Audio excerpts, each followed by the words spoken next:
Should I get into cryptocurrency? Did I miss it? Am I too late? And I literally start laughing at them. I really believe in the next several years, Bitcoin hits $1 million. There's no question Bitcoin hits $1 million. 美国总统川普的儿子 Eric 8月份参加香港比特币大会，直接在现场大爆料，为什么川普从过去拒绝比特币到现在全力支持，背后最大的推手竟然是传统银行。为什么比特币将会取代传统金融，更是我们上班族最好的翻身机会？到底是什么吸引主权国家、全球500大企业都在疯狂买比特币？比特币都创新高到10万了，为什么 Eric 认为现在还早？是为了割韭菜，还是他知道了什么我们普通人不知道的秘密？2025年只剩下不到4个月，如果你想增加收入，却发现加薪无望，兼差太累，被股票、债券套牢，正在寻找更好的赚钱机会，那这次的影片就是为你而准备的。嗨，我是 Emma， 带你在币圈趋势中打造属于自己的被动收入。在我们开始前，可以请你帮个忙吗？ YouTube 后台显示有 76% 的观众还没订阅频道。如果你喜欢我们的影片，免费支持我们的方式就是点下订阅按钮，每周日都能收到币圈最新的消息，更不会错过任何的财富密码哟。谢谢。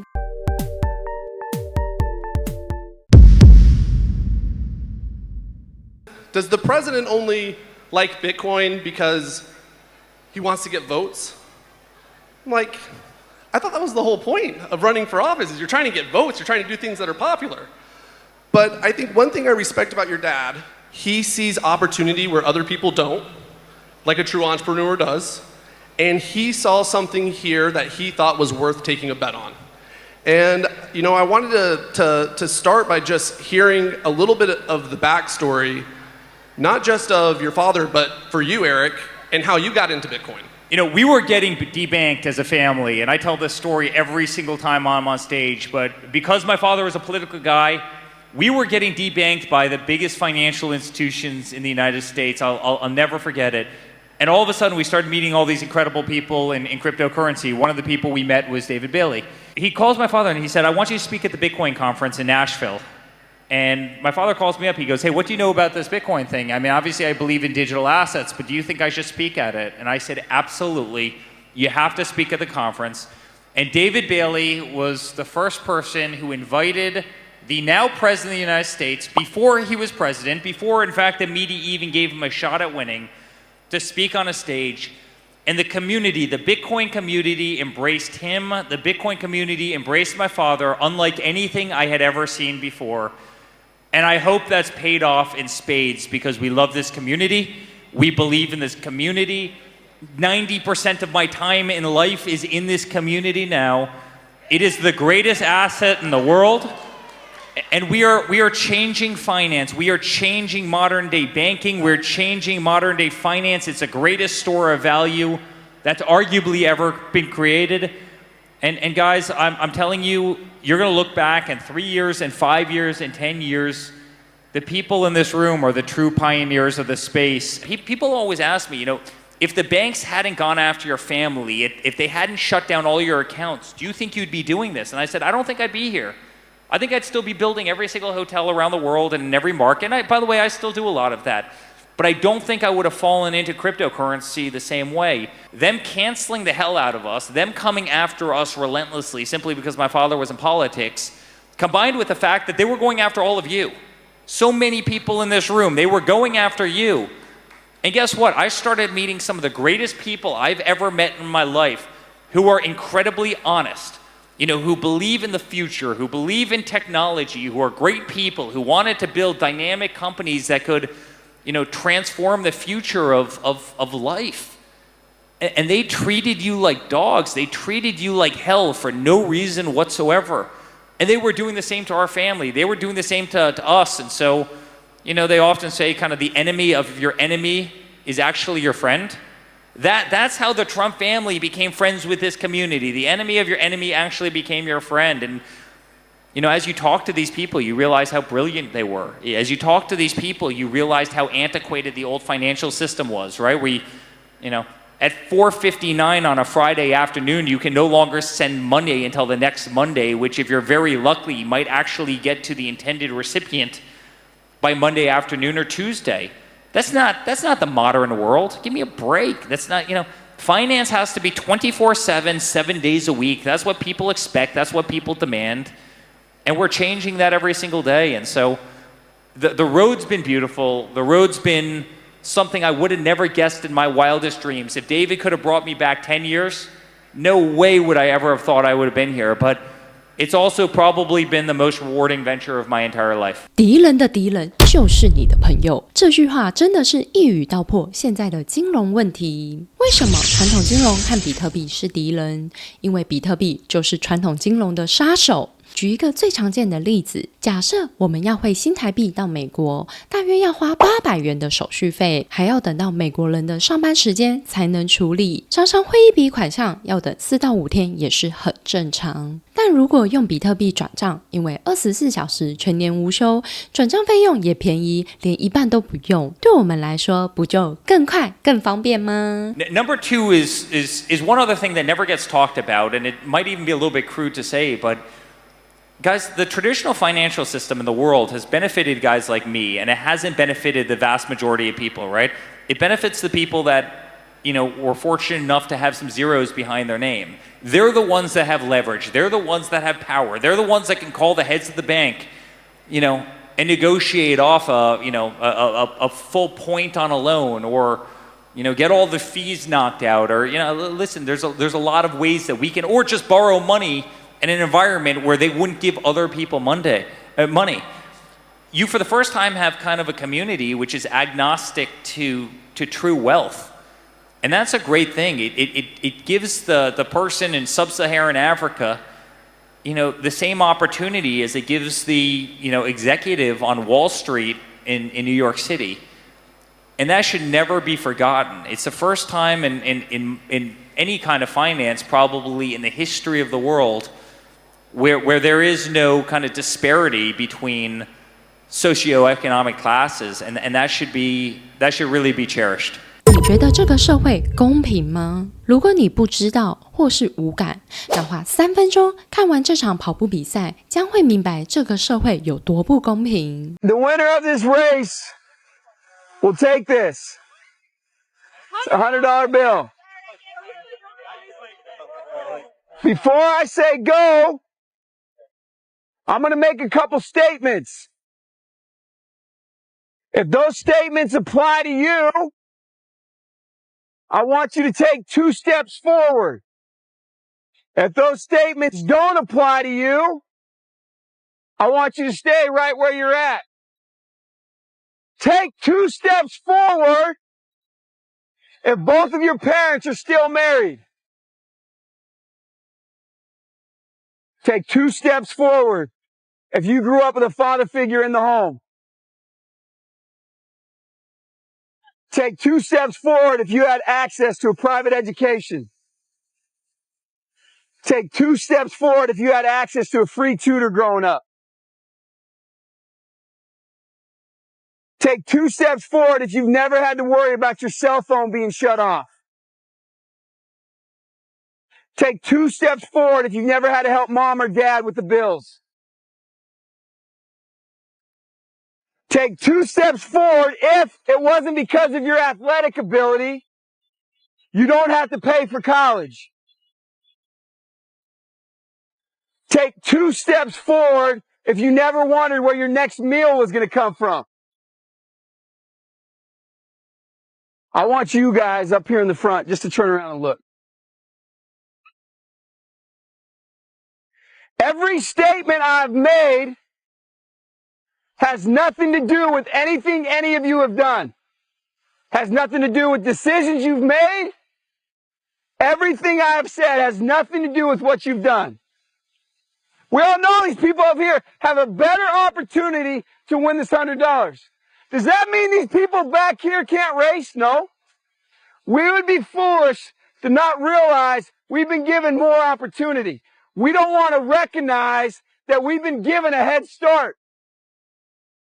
But the reality is we have. Now, there's no excuse. They still got to run their race. You still got to run your race. But whoever wins this $100, I think it'd be extremely foolish of you not to utilize that and learn more about somebody else's story. Because the reality is, if this was a fair race and everybody was back on that line, I guarantee you some of these black dudes would smoke all of you. And it's only because you have this big of a head start that you're possibly going to win this race called life. That is a picture of life. 学校只是社会的缩影，真实的世界不会给我们普通人太多翻身机会。但很幸运，我们活在这个时代，这个比特币才诞生短短10几年的时代，让我们有机会站在同一个起跑点，所以 Eric 才会说要好好珍惜这个机会。但是现在才进来币圈的新手，该如何开始学习呢？该如何安全投资币圈呢？我投资币圈4年，曾暴富到8位数，又遇到诈骗，交易所倒闭，亏损90%，直到现在稳定获利。我总结了投资币圈安全又快速的3大步骤，在最新写的这本书《自由》，还有常见的50个币圈专有名词，帮助你轻松理解市场，从此远离诈骗。你可以在资讯栏的第1条连结中免费领取自由。这不仅是一本投资币圈指南，更是我如何从每天工作12小时的上班族，透过币圈成功开除老板，每天睡到自然醒的翻身经历。如果你想安全投资比特币，不想遇到诈骗，相信会很有帮助哟。You've gotten involved in some entrepreneurial endeavors. Talk about your involvement with MetaPlanet. He called me a year or two ago and he goes, Eric, would you like to become involved with the company? And I said I'd absolutely be honored to. And I couldn't be more proud to stand by his side. You know, he has single-handedly changed not only Japan in terms of the way they looked at digital assets, but a lot of Asia, and he deserves tremendous credit. So to our good friend, we absolutely, we love you. You're great. We've got some of the cheapest energy in the world in America, in Texas, and we developed a company called American Bitcoin. We are one of the biggest Bitcoin mining companies on earth. We mine about 3% of the world's Bitcoin every single day.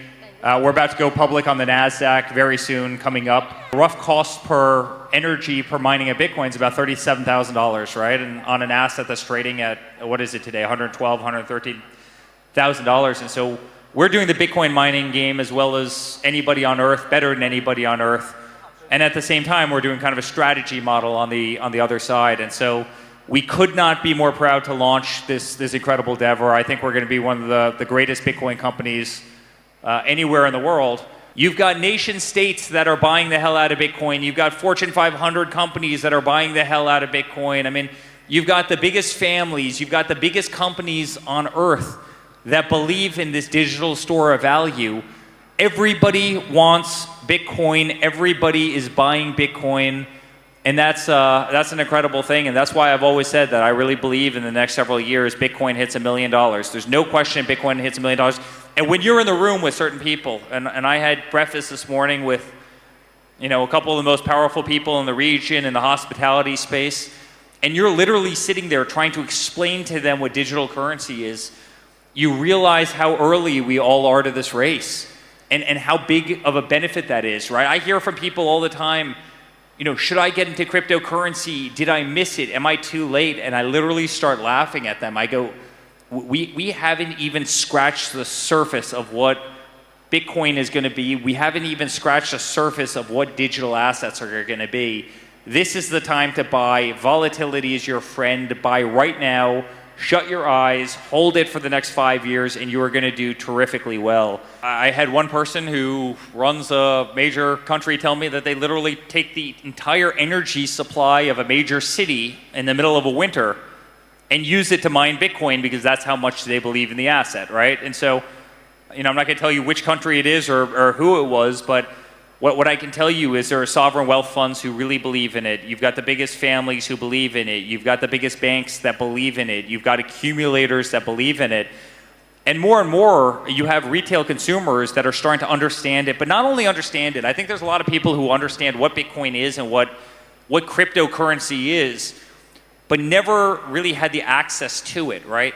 Every single day, it's becoming more accessible to the everyday person. It's easier to get. It's starting to be custody at major financial institutions all over the world. The exchanges are getting better and getting more user-friendly.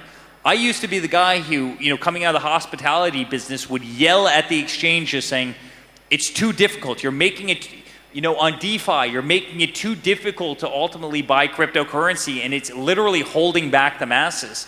The exact opposite's happening. Another thing that I'm working on is a company called World Liberty Financial. But I mean, we're literally trying to get cryptocurrency to the masses. We're trying to bring hospitality to cryptocurrency. And more people are finding their inroads into being able to buy it and being able to purchase it. In America, people are buying it for the retirement plans for the first time. It just became available. So you've got trillions of dollars of liquidity that's opening up that are allowing digital assets in for the first time.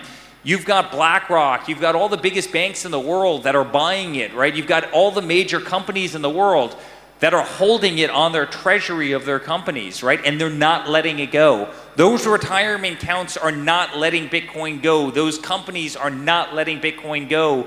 Those sovereign wealth funds are not letting Bitcoin go. And there's only 21 million coins. It's the only commodity in the entire world that they're not creating more of. I mean, if gold ever goes to $20,000 an ounce, I'm going to knock down this damn building and I'll find gold in that column right there. Like, we'll find it. That can't happen with cryptocurrency. That can't happen with Bitcoin. It's finite.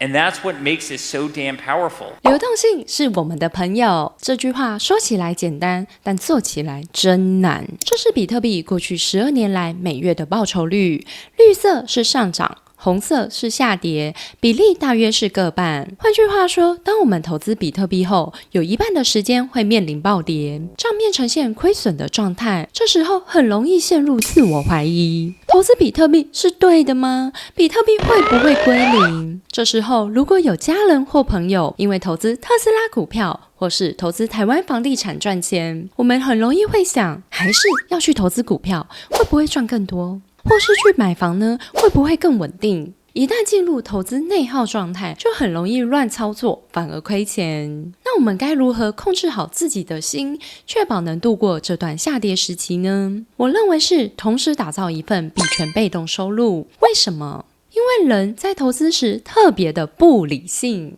即便我们知道长期持有比特币会赚钱，但是面对短期下跌还是会紧张，看到别人赚钱还是会羡慕，毕竟谁不希望每天早上起床就有收入进账，对吧？所以当我们多一份被动收入，不就更安心更有底气去面对币价的波动？那在币圈有什么投资方法能在比特币下跌时能持续获利呢？我投资币圈4年，尝试过现货、合约、DeFi、质押等方法，最后发现只有放贷能穿越币价波动，持续获利，让我再也不用担心半夜比特币价格暴跌，一早起床就看到账户亏损而崩溃。反而是能够好好睡觉，每天起床时就看到有收入进账，开启美好的一天。像是工程师 Sky 最近放贷利率高达 20%， 又像是公务员陈大哥认为投资放贷每天就像捡到钱一样开心。所以如果你也想跟上币圈趋势，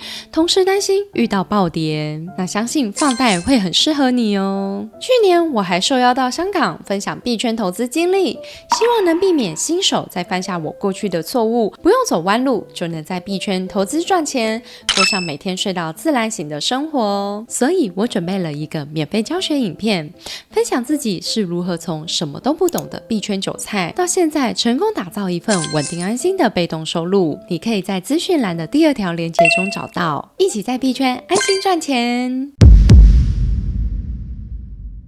No question in my mind that Bitcoin hits $1 million. There's no question about it. And by the way, I don't think it has to stop there. I think it could go a lot higher. You have every person who wants an asset class, and you have a very limited supply, and it doesn't take a genius to figure out where that goes. People ask me, like, when do you buy? Buy right now. Buy this second, right? I mean, I can't tell you how many people over the years I've told to buy Bitcoin, and every single time they come back to me having not done it, and they say that I wish I would have bought. In fact, I made one of like the great all-time Bitcoin calls on Twitter. I think it hit 83,000 or 82,000. And I go, right now would be a great time to start buying Bitcoin. Sure enough, it hits, 79? It was like 79 the bottom, like 78.9 or something like that. It was like 79. And it goes from 79 to like 124 in, 90 days? And I called it within like 1,000 or 2,000 of the bottom on, And then people come back to me, you should have told me. I'm like, I put it out on my Twitter following to, 10 million people around the globe, like when to buy Bitcoin. But I really believe in it. Go, buy it now, close your eyes, hold it long term, do not get rid of it. And I think Michael Saylor always says, sell a kidney, buy Bitcoin, right? And I think he's, I know obviously he jokes when he says that, but he's right. Buy it, hold it, and I think you're going to do extremely well. 如果是路上的阿猫阿狗说比特币未来会上涨到100万，我相信没有人会理他，甚至觉得今天遇到神经病。但现在是现任美国总统川普的儿子 Eric 分享，比特币未来会上涨到100万。如果我们完全不在意，很有可能10年后只能继续委曲求全，为了一份薪水而工作，而不是能选择自己想要的自由生活。你不用现在立刻投资，但为了自己的人生，花一点时间了解好吗？会的人留言，我会。相信当比特币上涨到100万后，你再回来看这个留言，会非常感谢现在的自己。我是 Emma， 还会继续分享关于币圈投资、被动收入的经验。记得按赞、订阅、开启旁边的小铃铛，并打开全部，还有 follow 我的 IG 哦，那你就不会错过这些知识了。我们下周见，拜拜。